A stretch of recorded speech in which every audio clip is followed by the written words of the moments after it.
starts at a kind of unlikely place. We found a laptop in a trash can. We live in a really lovely warehouse community in Hackney, in a kind of young professional creative community, and we were leaving one day and we saw a laptop bag in the trash can, and of course we kind of looked at each other with disbelief that there could possibly be a laptop in there, and long story short, there was a laptop with a laptop charger, and when we took it out, the laptop was perfectly usable, and it had a new version of Windows XP installed. I mean, it was absolutely fine. Excellent battery life, I might add. So we cleaned it up and we donated it to charity, and this essentially kind of started our conversation around the role that technology plays in our lives, and the fact that never before in history has technology played such a fundamental role in our lives. It crosses barriers like gender and economics, and it just is so much a part of our lives now, yet we know so little about it. We don't know how to fix it when it's broken. We don't know what to do with it when we don't want it, let alone actually how to be creative with it and actually make things with it. So we started thinking about what kind of business could we create that could actually start to address some of these challenges and enable people to actually make things and be productive and learn the skills to actually understand technology in a different way, in a more kind of tangible and exciting way. So what is Technology Will Save Us? So we are essentially a kit company. We produce and design DIY technology kits. We call ourselves a haberdashery for technology. So if you imagine a haberdashery with knitting needles and thread and fabric, and usually a really lovely person that can actually advise you on making something. Now replace all that with LEDs and soldering irons and circuit boards and kits, and someone that can actually advise you on how to make something with technology. We have a large collection of kits now, and we are growing as we speak, and we're going to tell you a little bit about these kits and kind of what we actually design these kits to do. What we do and how do we do it? Well, as Bethany mentioned, we are a kit company. We have two sides to our business, our kits and actually our education based on these kits. So the kits that we have, we like to think of as vehicles for education. Each one of these kits has a specific educational agenda associated with it. So perhaps you want to learn how to solder. There's a kit that helps you to go through that soldering process. Perhaps you want to learn how to program. We have a kit about to come out to help convince you it's time to start programming. The point being that once you've gone through this process, hopefully you take away both a made object and also an experience that you can then start building on. So some of our examples of our kits. It's one of our simple kits. It's electro-dough, basically conductive Play-Doh. A really great way to start learning how to build circuits and understand electricity using something as completely accessible as Play-Doh. All of you in here, I'm assuming, I'm hoping at least, have had an experience with Play-Doh in their histories. Please say yes if you have. Hands up. Yes, amazing. So you're all comfortable with this idea of making something tangibly with Play-Doh. Well, what you get in the kit is a recipe card that helps you to make the conductive and non-conductive Play-Dohs. A couple of components that you need that help you to create your first circuits. And in the recipe card, you have some circuit ideas. So you can actually just take it away, start making it on your own, with your partner, with your children, whatever you want. Some other kits we have, our DIY speaker kit. It's basically an amplifier that you solder and these little exciters that you attach to any surface to make them into resonating surfaces, in other words, speakers. And we try to give people this opportunity to actually make their own speakers, imagine what they could actually create for themselves in their homes. This idea of kits for everyday life, that's something that we're really excited about. Giving people something that they can then take home, make, and hopefully it becomes useful to them afterwards. Our other kit, the Lumiphone kit, I mentioned the soldering experience. This is our vehicle to teach people how to solder. You have 15 disparate components, you put them all together, and you end up with a light-to-sound musical instrument. Our other kits, the Thirsty Plant kit, basically helps you to make a sensor and its solar-powered circuit that tells you when your plants are thirsty, i.e. they desperately need to be watered, you London folk who forget to do so. And our Electro Card kit, where you make an electronically conductive greetings card, so it actually has LEDs in it, batteries in it, etc. It's a little bit more exciting and handcrafted. So we sell our kits in a few ways. We sell them online in our online shops and through other online shops. But one thing that's quite important and unique about how we do is we also build kiosks. So we have physical spaces within other shops where you can actually touch and see and understand technology through seeing the kind of components exposed. We now use technology in a way where things are enclosed. We can't see what's inside of it, and part of our mission is around exposing it so people can actually see the parts that are inside of it. So our kiosks are really important, and we have one right now that runs at Rough Trade East, which is off of Brick Lane. If people don't know, it's a kind of destination in London. It's a music store, but they have an amazing history of DIY in the punk movement as well as with music. We're building another kiosk right now, which is going to be installed in Tom Dixon's shop in West London next week, which is quite exciting. And we have a few more kiosks in the pipeline that we'll be building in the next few months. But this idea of a physical space where people can actually see these things is exciting. And one of the experiences we've had is this idea of, with retailers, actually creating a category. So there's no place within most retailers for this kind of making space where people can actually not buy completed products. And we're finding that our retailers are very excited about the idea of we provide a whole category for them. And that's where we see some expansion to happen. So we've only been around for a year, which is the kind of startup part of us. It's really exciting and terrifying, but we're really excited about the 10 kits that we've created already. And we're going to share 2 new kits with you today that are pretty much hot off the press. So the first kit is called the Puzzle Radio. Going back to this idea of kits for everyday life, a radio is such an everyday object, and yet most people don't really understand how they work. So the challenge for us is to actually create circuits. A radio is essentially just a circuit, but circuits are really complicated to read, let alone make. So what we did is designed a series of shapes that essentially represent a component or a connection in a circuit. And users can put together those shapes like a puzzle.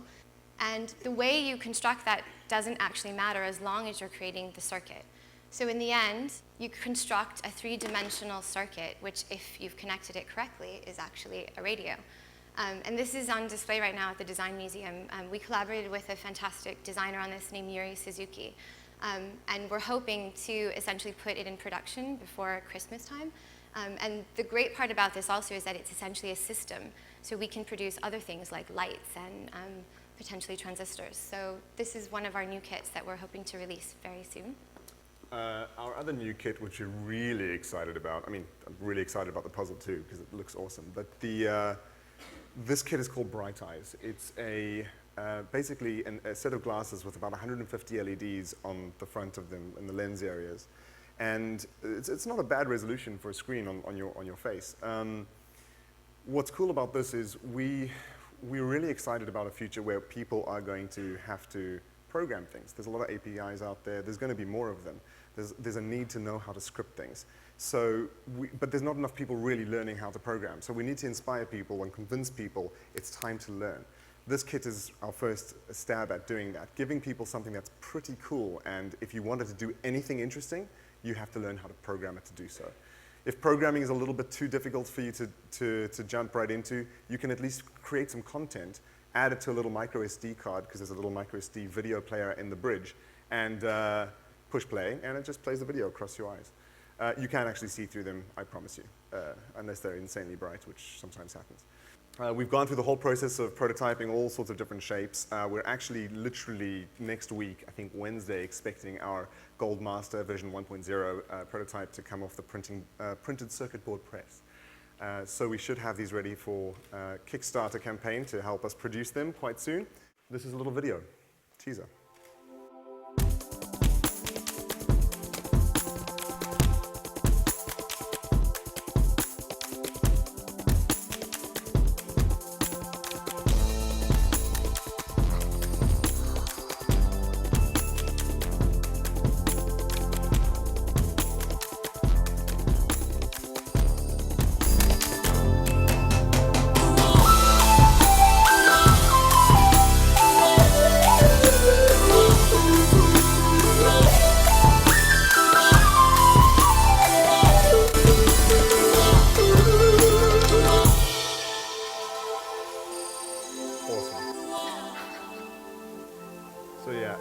One of the important things about it is that it's also completely compatible with Arduino and any other kind of microcontroller platform. If you'd like to program it with a Raspberry Pi, because we've all heard about those recently, you can do so. So it's super, super connectable. So the other part of our business is education and workshops. We run about 7 workshops regularly in London now at Google Campus, Rough Trade and at our own studio in Space Studios in Hackney. And workshops are really important because they're a chance for people to make in community. And we have about 20 experts that essentially host these workshops and really take our users or our participants on a journey of making. And some people have never made anything before, whereas others are avid makers. And there is something about creating and making in community and kind of lowering the barrier of entry for people, giving people the confidence to kind of enter into some of these things, it's really important. And we've really enjoyed doing all of these things because it's a chance to really do things hands-on. And probably the most important thing about our workshops is a chance for us to iterate our kits. We quite often design a kit, do a workshop around it, get feedback, change it, and then release it again. And we continue to do that. So we really essentially have an iterative design process where workshops are a chance for us to put things in the world, make them better, and really make them more of what we want them to be. Our workshops range from basic skills, like how to wire a plug, which can be quite transformational for people. How many people here can wire a plug? Okay, so probably around half-ish. You should come to our workshop. It really is quite amazing how many people are terrified of electricity and do not understand the kind of basic principles, and that's a kind of bare minimum step into understanding technology. We also do things like soldering, like Daniel said, where people learn, maybe for the first time, or maybe they haven't done it in a few years, how components come together, how circuit boards work, and how you can actually create things using components that are in all of our technology.